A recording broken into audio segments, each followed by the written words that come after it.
Hoy, en un ataque armado en Culiacán, fueron heridos dos custodias del gobierno de Sinaloa. El gobernador Rubén Rocha confirmó, dice que se trató de un intento de robo, que su nieta viajaba en el vehículo y que los dos escoltas lesionados ya reciben atención médica.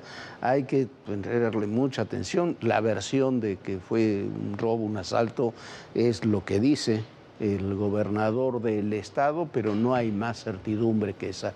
Los dos custodios quedaron heridos. Afortunadamente su nieta salió ilesa. Hoy tuvieron funcionarios federales hoy, minutos antes de esta agresión ahí en Culiacán. De Culiacán nos vamos, ya le tendremos más información en la medida que vaya fluyendo lo que ocurrió en Culiacán, pero de Culiacán nos vamos al penal del Altiplano, donde Hernán Bermúdez Requena, el presunto líder del grupo criminal La Barredora, fue vinculado a proceso por extorsión, secuestro exprés y asociación delictuosa. El juez ordenó que siga en prisión y otorgó 3 meses para el cierre de la investigación complementaria. Pero, mientras tanto, mire usted, para alimentar aún más las sospechas, la enorme cantidad de sospechas que hay en este caso, no solamente esto de un viaje de casi 2 días desde Paraguay a México, las autoridades de Tabasco reservaron durante 5 años, toda la información respecto a las propiedades, a los bienes de Bermúdez Requena. Lo congelan supuestamente para no entorpecer las investigaciones. Un viaje de casi 2 días desde Paraguay, detenido en el altiplano varios días antes de rendir declaración, y ahora deciden que los datos sobre sus propiedades son secreto de Estado. ¿Por qué? Porque divulgarlos entorpecerían la investigación. Y los reservan por 5 años. ¿Cuánto tiempo piensan que va a durar esa investigación? No pinta nada. Nada pinta bien en el caso de Bermúdez Requena. Hernán Bermúdez Requena fue vinculado a proceso esta tarde tras la reanudación de su audiencia inicial, realizada vía remota desde Villahermosa, Tabasco. Bermúdez Requena permanece en el penal del Altiplano, Estado de México, luego de ser expulsado de Paraguay el pasado 12 de septiembre. Enfrenta cargos por extorsión, secuestro exprés y asociación delictuosa. Se determinó un plazo de investigación de 3 meses y se mantiene bajo prisión preventiva. El también conocido como el abuelo o comandante H y líder del grupo criminal La Barredora aún tiene cargos pendientes en el ámbito federal. Se trata de una orden de aprehensión solicitada por la Fiscalía General de la República. Por lo tanto, el proceso en Tabasco dio un giro que ha generado polémica. El gobierno estatal decidió reservar por 5 años las declaraciones patrimoniales del exsecretario de Seguridad Estatal de Tabasco. Los documentos no se harán públicos hasta 2030 porque su difusión podría afectar las investigaciones. El argumento del Comité de Transparencia de la Secretaría Anticorrupción y Buen Gobierno dijo que esta decisión es para evitar un mal manejo de los datos, lo cual, según las autoridades de Tabasco, compromete a la seguridad pública y la integridad física del propio exfuncionario. Así que, como muchos otros casos, el gobierno de la Cuarta Transformación blinda y protege a todos los militantes acusados para evitar el escándalo. Esta opacidad la lleva a cabo tras desaparecer al Instituto Nacional de Transparencia, Acceso a la Información y Protección de Datos Personales. El expresidente López Obrador argumentó que este instituto era parte de la corrupción neoliberal.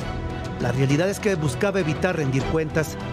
Bermúdez Requena es un militante de Morena, afiliado formalmente el 20 de marzo de 2023, de acuerdo con el patrón publicado por el Instituto Nacional Electoral.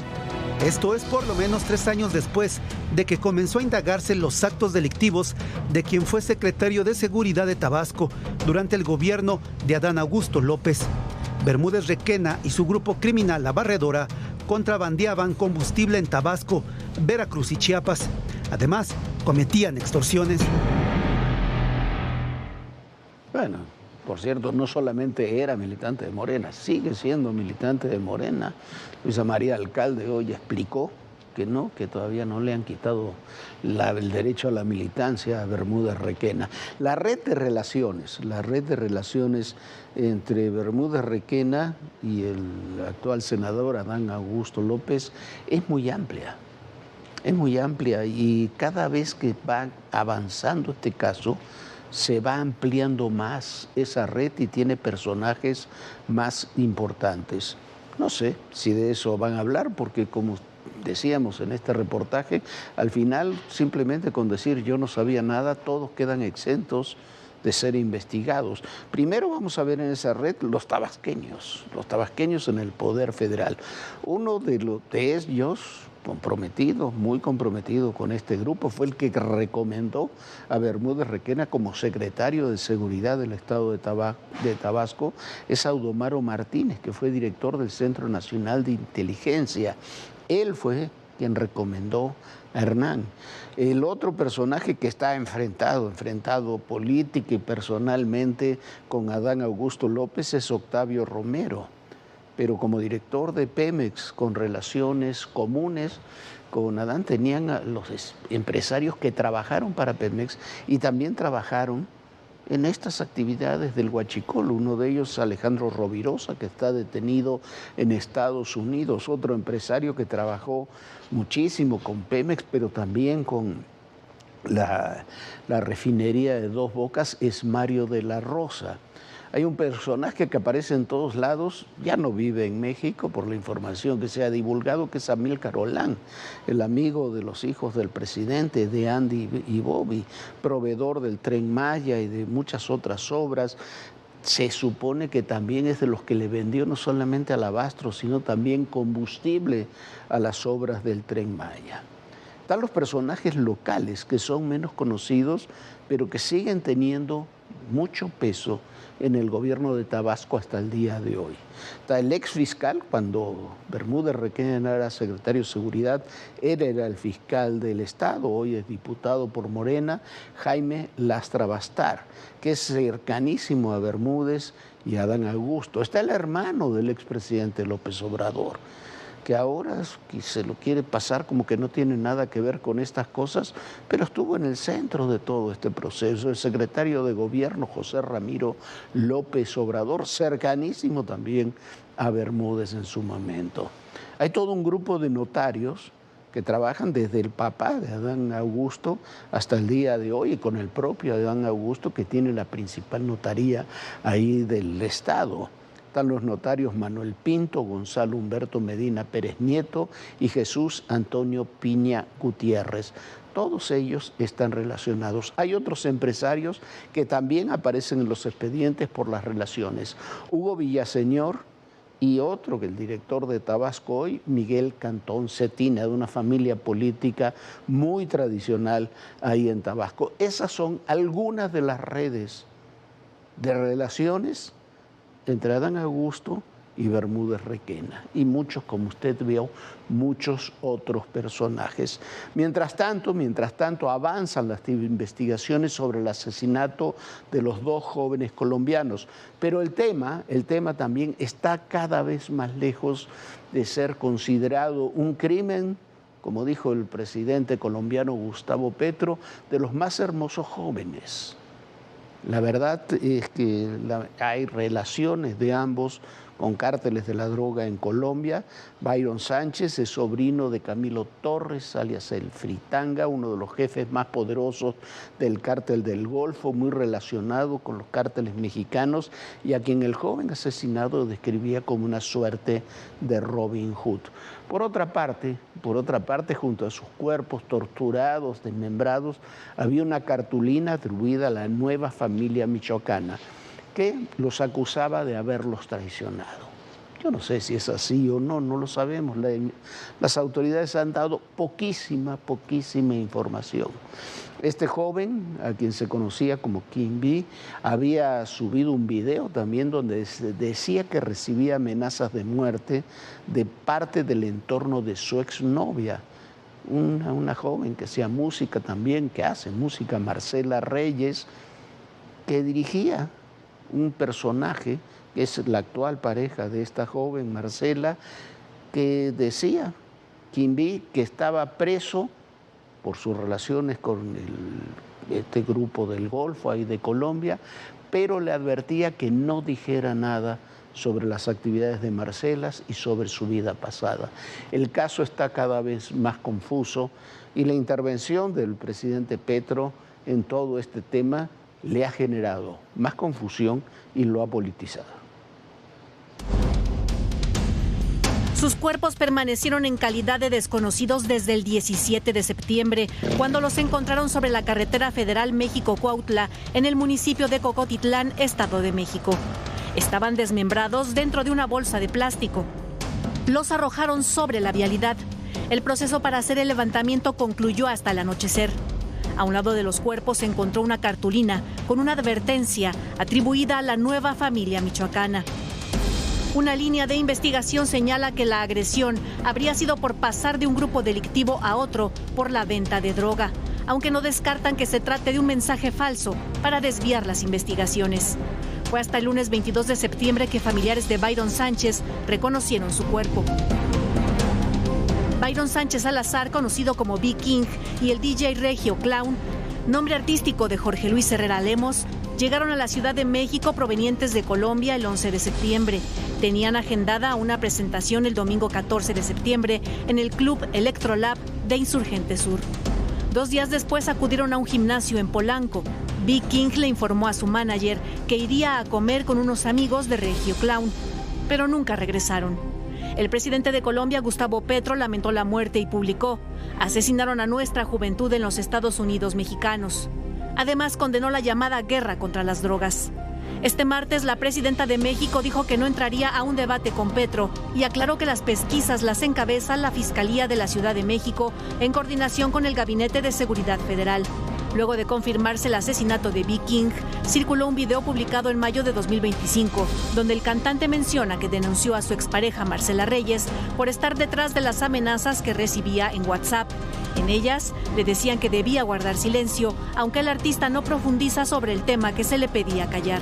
He ido a la Fiscalía General de la Nación a ponerle una denuncia formal a la señora Marcela Reyes Guzmán por amenazas de parte de ella y de su equipo de trabajo. Acá dice que yo debo quedarme callado porque me manda una razón del novio de ella, de la señora Marcela Reyes, que está en la cárcel. Temo por mi vida, por eso tengo que hablar por este medio, por la de los míos, por la de los que me rodean. Así que cualquier cosa que me pase a mí o a cualquier miembro de mi familia es absoluta responsabilidad de la señora Marcela Reyes.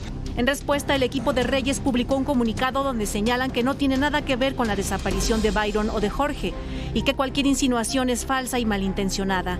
Además, indica que como consecuencia de esas acusaciones, Marcela ha recibido amenazas. Lo cierto es que tras el asesinato de Byron Sánchez, se retomaron declaraciones que él había dado años atrás, donde aseguraba que Camilo Torres Martínez, alias Fritanga, un ex capo colombiano vinculado con el Clan del Golfo y extraditado a Estados Unidos hace 13 años, era su tío y lo había ayudado desde sus inicios. El diario El Tiempo de Colombia publicó una entrevista con Camilo Torres en la prisión donde permanece recluido. Este aclaró que no tiene ningún nexo de sangre ni relación con el artista. Aseguró que B. King es sobrino de Diana Lucía Salazar Cárdenas, quien fue su pareja hace más de 13 años. Para ADN Noticias, Fuerza Informativa Azteca. Bueno, el tema sigue estando en la más profunda confusión. Y mire, Gustavo Petro, el presidente de Colombia, que tiene fama de que a veces abusa de alcohol, de otras cosas, y que cuando escribe comete muchos errores, cuando escribió este texto ni sabe a quién se lo estaba enviando. En lugar de hablar de México, habla de Estados Unidos de los mexicanos, como si ese fuera el nombre de un país. Imagínese el error de un presidente que además dice otra cosa que ya lo abordábamos ayer. Esto de poner a la presidenta Sheinbaum como militante del M-19, de esta organización guerrillera de la que formó parte Petro en su juventud, que sepamos, Claudia Sheinbaum nunca fue del M-19. Sería un buen tema para preguntarle si alguna vez fue miembro del M-19. Que sepamos, no lo fue. Que sepamos, tampoco vivió nunca en Colombia, pero bueno, así están las cosas. Por otra parte, se informó que fue en los propios laboratorios de la Marina, que era donde se certificaban como aceite los envíos de gasolina de contrabando que entraban por las aduanas de Tamaulipas, en toda la trama que se está develando, que se exhibe cada día y que muestra cada vez más mayores complicidades. Es un tema que todos los días se va profundizando y todos los días aparece algo nuevo. Hablando de tramas que van mucho más allá de lo que pensamos. Acaban de ser desmantelados laboratorios de metanfetaminas y fentanilo en Sudáfrica y en Polonia.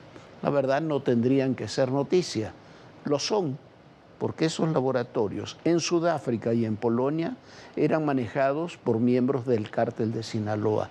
Y hay que recordar una cosa, tanto el cártel Jalisco como el cártel de Sinaloa tienen presencia en cerca de 40 países del mundo. El golpe que dio la DEA hace algunas semanas, con detenciones en todo el mundo, con cerca de 400, 600 integrantes del cártel de Sinaloa, es parte de esa estructura que también se tiene que estar develando y se exhibe cada vez más.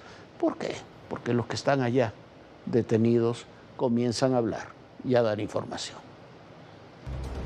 Pese a la lucha contra los cárteles mexicanos, el tráfico de drogas internacional continúa. Esta semana se informó que autoridades de Sudáfrica desmantelaron un narcolaboratorio dedicado a la producción de metanfetamina. 6 personas fueron detenidas. Lo que llamó la atención es que 5 de ellos eran mexicanos. La intervención policíaca se llevó a cabo a 250 kilómetros al sureste de Johannesburgo. De acuerdo con el comunicado oficial de la policía sudafricana, la intervención se dio tras recibir reportes sobre un fuerte olor a químicos en una granja, lo que generó sospechas de actividades ilícitas. Con la información obtenida se aplicó la operación Chanela 2, en la que participaron diferentes corporaciones de seguridad. En el lugar se aseguraron diversos materiales relacionados con la fabricación de drogas sintéticas, entre ellos precursores químicos, equipo especializado para la producción de estupefacientes, metanfetamina empaquetada y almacenada en congeladores. El valor de la droga decomisada asciende a más de $20 millones. Sobre los mexicanos detenidos, se aclaró que se encontraban en territorio sudafricano de manera irregular. Ahora enfrentarán cargos por violación a la ley y tráfico de drogas, así como infracciones a la ley de inmigración. Extraoficialmente se dice que estos sujetos podrían pertenecer al cártel de Sinaloa. En julio, el gobierno de Estados Unidos alertó sobre la presencia de cárteles mexicanos en Sudáfrica y advirtió que el problema va a empeorar con el tiempo. A inicios de septiembre, después de varias semanas de investigación, autoridades polacas desplegaron un fuerte operativo policial y militar para asegurar un narcolaboratorio en una zona rural. El temor es que los trabajos de inteligencia detallaron que era manejado por el cártel de Sinaloa. Lo que encontraron les sorprendió aún más. Se trataba de una fábrica de producción de drogas con tecnología para eficientar procedimientos químicos especializados que minimizaran olores y el riesgo de detección. 3 personas había en el lugar, 2 integrantes del cártel mexicano y un polaco. Ninguno opuso resistencia. En la incursión aseguraron 300 litros de metanfetaminas, más de 3 toneladas de precursores químicos para otras drogas sintéticas. Con esta materia prima, el cártel de Sinaloa esperaba producir al menos 330 kilos de drogas listas para ser cortadas y llevarlas al mercado negro europeo. Bueno, ahí está la presencia de los cárteles mexicanos en muchos países, no solamente en los países tradicionales, también en Europa y en África, como ya se había denunciado desde hace mucho tiempo. En Nueva York, mientras tanto, en la Corte de Nueva York, Nazón Joaquín García, líder de La Luz del Mundo, que está condenado por varios delitos sexuales, pornografía infantil, abuso de menores, está condenado en California, se declaró en un nuevo juicio no culpable de 6 cargos relacionados con tráfico sexual de menores y crimen organizados. Ante este caso que se sigue, inició hoy ante una corte de Nueva York. Su mamá, Eva García de Joaquín, y su sobrino, Jorán Núñez Joaquín, están detenidos por apoyar a Nazón a cometer estos abusos. Este es el segundo proceso en contra de Nazón Joaquín, quien está sentenciado a 16 años de cárcel en Los Ángeles. El líder de La Luz del Mundo, Nazón Joaquín García, se declaró no culpable de 6 cargos relacionados con tráfico sexual de menores y crimen organizado ante una corte en Nueva York, una audiencia que duró alrededor de 15 minutos. Los cargos en Nueva York incluyen parte de la red sexual de Nazón, incluida la madre, Eva García de Joaquín, y su sobrino, Jorán Núñez Joaquín, ambos arrestados, acusados de tomar fotos y videos de las agresiones a menores de edad. La fiscal federal adjunta Elizabeth Espinosa dijo que hace 2 semanas se incautaron más de 2 docenas de dispositivos electrónicos con fotos y videos de abuso sexual infantil. Los operativos se realizaron en propiedades de la familia de Nazón, en el Distrito Central de California. Según documentos judiciales, la iglesia fue utilizada para el tráfico sexual de mujeres y niñas en Estados Unidos, México, Europa, Asia, África y otros lugares. Por su parte, La Luz del Mundo mantiene su postura de defender al líder evangélico.